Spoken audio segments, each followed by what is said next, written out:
Good day everyone. I am Allan Butch and today I'm going to present to you the origins or the history of the futsal. So what is futsal? The main objective of futsal is to poke the ball into the opponent's goal to score a goal. The futsal is played with the feet except the goalkeeper who can use his hands in your area. This sport is very similar to football but in some ways adapted to the rules of other sports. For example, there are two types of penalties and fouls are cumulative. Each team has 12 players, 5 ones in the field and 7 ones on the bench, including goalkeeper, and one of them shall act as the captain. The length of the match is 40 minutes, divided into two periods of 20 minutes and 10 minutes of resting time. The origins of futsal dates back to 1930 in Uruguay due to the lack of the free fields. Children in Montevideo started playing soccer at basketball camps taught by the professor Juan Carlos Seriani.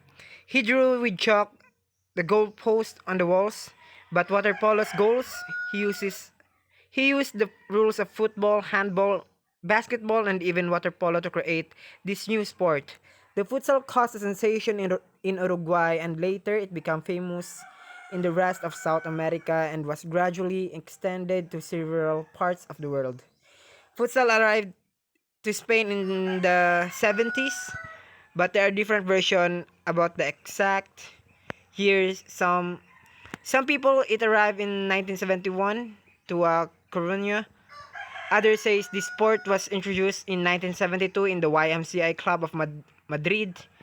At the institution level, the CSD decided that this new sport belonged to the Amateur Football National Committee of the Spanish Football Federation. They give a set of guidelines to his territorial federations to organize official futsal competitions. So did you know that Brazil are the current FIFA Futsal World Champion and have won both FIFA Football World Cup and Futsal World Cup in times than any other country?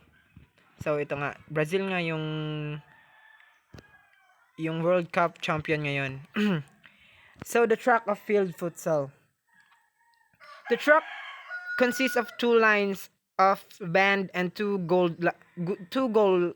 lines.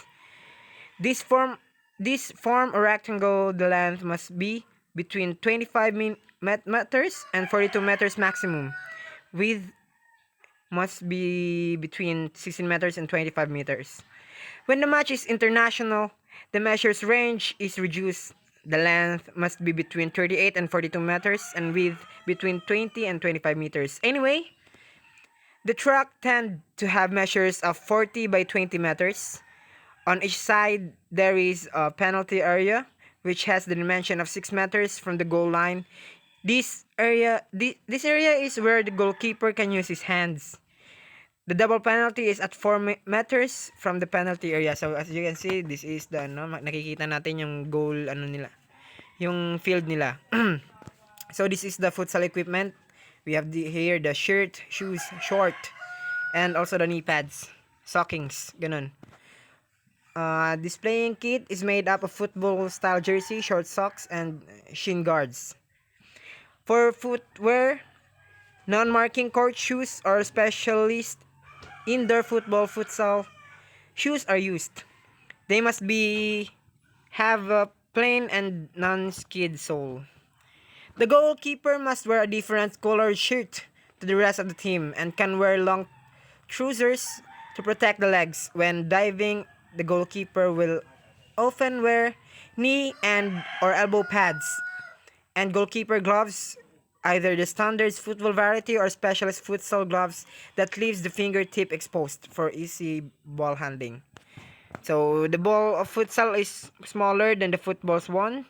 It also has a heavier weight than a regulation football. The resultant restricted bounce of the football makes it easier for a young or inexperienced player to master their ball control skills and assist players greatly with their dribbling, passing, and close control. So the main rules, this is the main rules. Loan deal. There are two different ways of committing the infraction. When the goalkeeper receives a voluntary pass from a companion and he catches the ball with the hand. When the goalkeeper, after he has done clearance or puts the ball in game, he receives a pass from a companion before the ball has passed the midline or an opponent has touched the ball. So, ito nakikita natin yung ano ginagawa niya. Uh, throw in as the ball crosses the line side, the soil, or the air, and his return the court shall be by a pitch within the foot from the places where out the ball. For a player of team contrary, a who touch for last time. So this is the cumulative fouls. This rule says that when a team have committed 5 fouls, the one gives the opponent the chance of kicking a double penalty where there are no barrier, ganun. The opponent can also decide to kick the ball from the side where the foul were committed within barrier. He can't pass the midline to do that. He has to change his t-shirt this way. His team plays without the goalkeeper. Technical tactical skills by Rosaria Ariza. Yes, and that's all. Many of skills used in outdoor football come into play on the futsal court. There are, however, some notable technical skills frequently used in futsal which are directly influenced by the smaller weighted ball and the smaller court surface. Two such are skills: trapping with the sole, as the ball tends to stay on the floor, as the sole of the foot is often used to bring the ball under control. It is also used to protect possession in moves to beat opposing players. The use of the toe to propel the ball. Players tend to close down very quickly in futsal, and time the player has to make a pass or to shoot can be limited to a split second. Therefore, the toe is often used to play at the ball, often with a small backlift. The point of the toe connecting with a futsal ball can produce a very powerful shot. So, as you can see, dinademo niya kung paano gawin yan. Finally, rotation is the most important collective skills in futsal. It consists in the way how players tend to rotate positions, often find they can be defending one moment and attacking the next. Futsal encourages players to play in all positions in the court, close to the lack of transitions phase between attack and defense. Ask players for the necessity of their position quickly. Futsal in Valenciana. The futsal club in Valenciana is created in 1988. Yan. Ganyan sila. And this is the last. Yes. Valenciana won the marathon 2011. And that is the end of my report. Thank you for listening.